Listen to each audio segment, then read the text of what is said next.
These motherfuckers might actually ban TikTok. The government is supposedly concerned that TikTok compromises national security in relation to China and that it has ill effects on children. Emphasis on children, because that means they've added TikTok along with drag queens and trans people as the scapegoats while doing nothing about the actual threats against children in this country.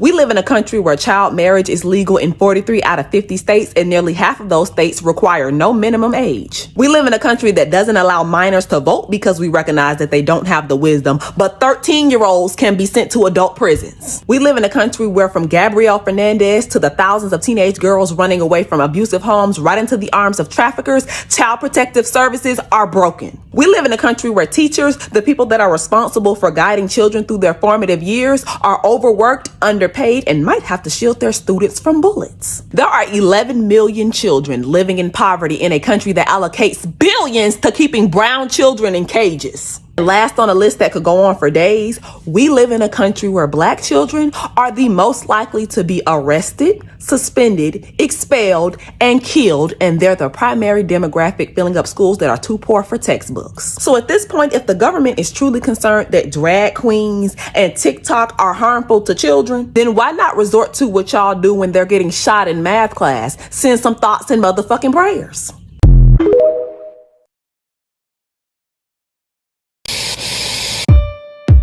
I wanna hear your thoughts, I wanna hear your sound. And mama always told me to shout and speak my mind out loud. Come on and talk when you got the time. Freedom, what you on the line, we wanna hear from you. You got it going.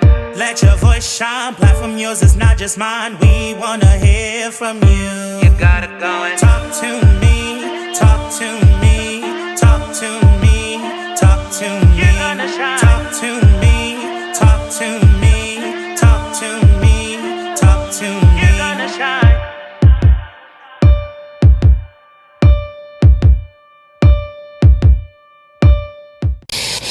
Hey y'all, what's up? It's your boy Douglas, or you could call me Freedom. Welcome back to my channel. This is season 2, episode 9 of my podcast. Before we get started, make sure that you guys like, comment, and share this video, and subscribe to my channel because you need me. As I always say, forgive my background. We are back at it again with another Q&A session. I unfortunately didn't get a lot of questions from you guys this time. No hard feeling. But I thought it would be good to just dive into the few questions that I have here. I think it's about time we get into it.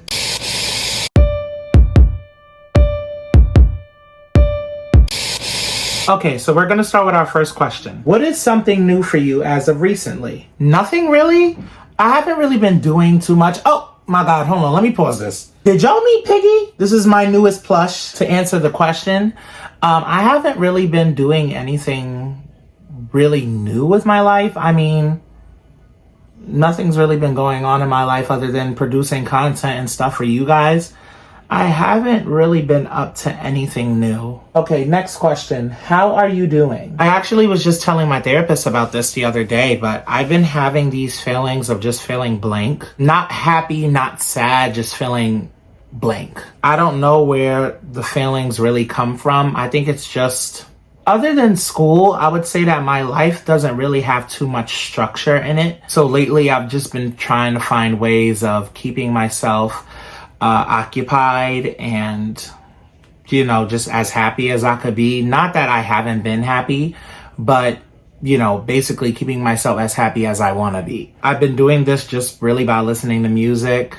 What I'm not trying to do is turn to food, because a lot of times when I'm bored or when I'm in these like blank bored states, I find a way out of it by eating. Like I would eat all day, and that's not really something that I want to do now in my life. Like I'm actually taking my weight a little bit more seriously now, on the verge of just like trying to find some odd jobs. It's just that, who wants to work? I would say just lately I've been having those feelings of just feeling blank and just feeling real, just unsatisfied with a lot of things, aside from producing content and making music for you guys, which seems to be the only thing that really keeps me like at my highest of happiness. Really, I love doing these things. I love being on YouTube. I love producing content for you guys. I just I would have to say that, really. There's so much more to life, and I'm just trying to grab onto it, you know? What are your self-care must-haves? Oh, I like this question.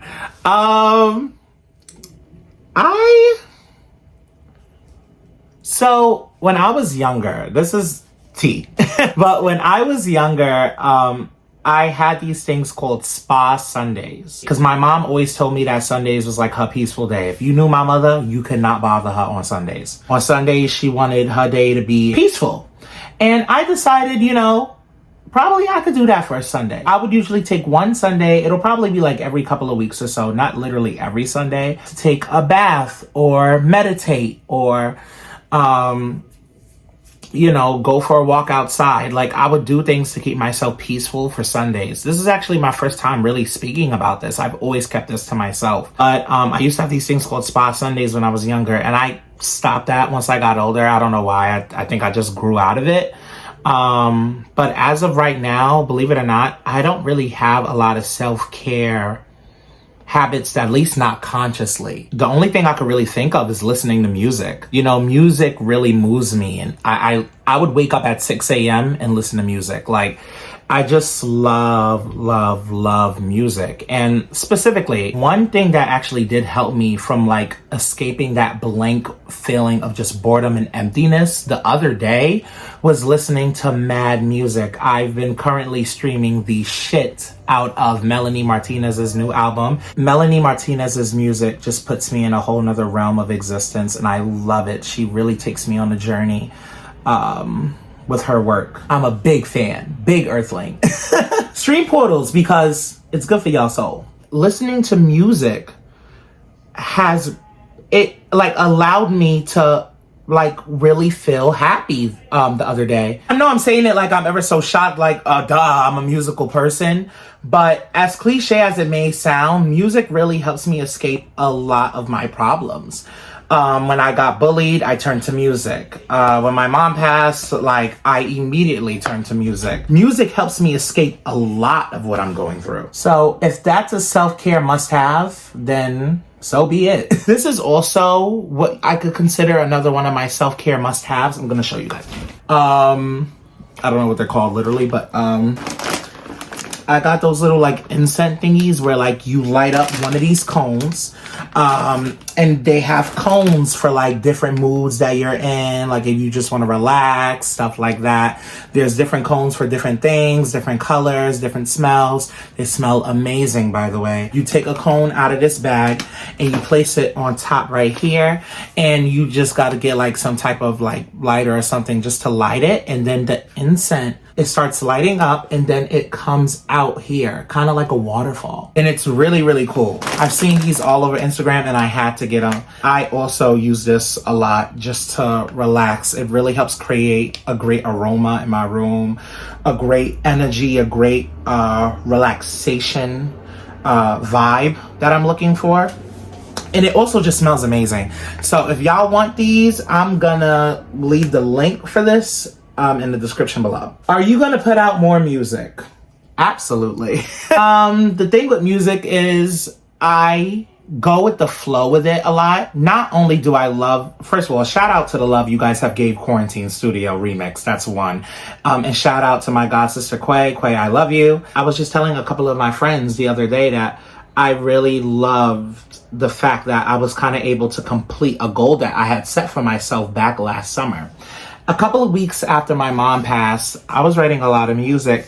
And when I was trying to figure out how I was going to continue to steer my content creation and just like my career and stuff, I made the decision to release Talk to Me, 741, and Quarantine Studio in that order. The only reason why the singles took as long as they did for it to each come out is just because, you know, time, money, school. I felt like each single came out at its time that it was supposed to, and I'm not mad about it at all. But after Quarantine Studio Remix dropped, I just remember feeling like satisfied, just like musically, because I felt like not only was I able to drop all 3 songs, but everybody loved it and was able to connect with it. I really want for my music is for people to connect to it. But for these next couple of singles, expect more experimentation, expect genre bending. As y'all already know, I'm a multi-genre artist. Can't put me in a box. You guys will be hearing a lot of different sounds, a lot more fun aesthetics and artwork, and hopefully some visuals. So yeah, I'm working on all of that for you guys. It's just a matter of how am I gonna map out the next couple of singles now? What is your biggest setback? Wow. I would say my biggest setback would have to be laziness. I wrote a song about it. If you haven't, stream Lazy. But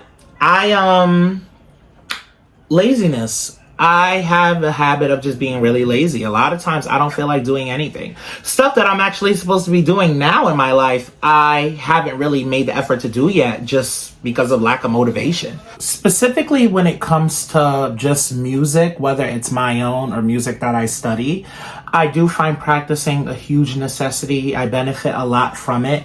And I find practicing your craft to be one of the most important things for an artist to do. If you really love your craft, if you're really about making your craft better, then practicing is definitely the way to go. But this is not to say that practicing isn't daunting.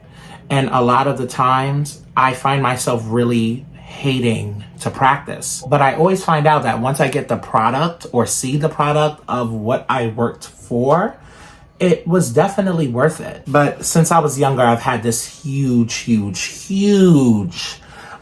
conflict when it came to practicing. Singing is really like a sport. Singing is a sport. It's a lot of work that comes into it, especially if you're singing classical music. A lot of times what pushes me through practicing music, even when I'll find it a little bit horrible, is trying to think about the outcome of it. How grateful I'm gonna be once I am able to master whatever I'm doing. And how easier things will be in the future. I don't know if laziness is the right word, because I wouldn't say that I'm a completely lazy person. I just have a lot of lazy moments, just like the next human being. But probably lack of motivation in certain areas. We are at our last question. What do you find difficult about the music making process? Wow. Never got asked that question before. I would say one thing I find difficult about the music making process, for real, like to be all the way real with y'all, is making the beats. I do produce my own beats. For the last couple of singles I released, the beats were done entirely by me, except for 741. 741 beat was produced by Beefy 808, but songs like Talk to Me, Quarantine Studio Remix, the songs before that, the beats were all done by me. The process usually for me is I would work on a song, create the beat for it, and then bring it to the studio, where if need be, the instrumental would get touched up, meaning like if there's something wrong with the rhythm and stuff, my engineer Danny, shout out to Danny, he would help me with it. And then I would go to record the song in the studio and then, get it mixed, mastered, and then publish it. To create the beats on my own, it is really rough. I would say I'm just now in the last couple of months really just getting better at adding more oomph and like instrumentation into my music, which I felt like some of my earlier work was missing a little. But I've been like kind of having a knack at just producing a lot of beats on my phone for a couple of years now. I wouldn't say I'm spectacular, but I am getting there. I'm not gonna lie, creating beats, especially as of recently, just like some stuff that I'm working on now, it's kind of been a pain in the ass. But I do like that feeling of being just in my zone when I create the beats. I just want to have more confidence in what I'm doing. And more of a know-how. I would say that I'm still trying to figure out so much stuff when it comes to the beat making process. For the most part, I'm self-taught, just with a couple of extra help from videos on YouTube. I treat both of those parts of creating a song with a lot of care. I didn't get a lot of questions from you guys. Again, no hard feelings, but I really did like the questions that some of you guys did actually ask, and I appreciate you guys for it. If you have more questions, feel free to leave it in the comment section below, because your question might get answered on the next Freedom's Q&A session. Stay tuned, because as y'all already know, I have a lot more stuff coming. I think that's it. Bye.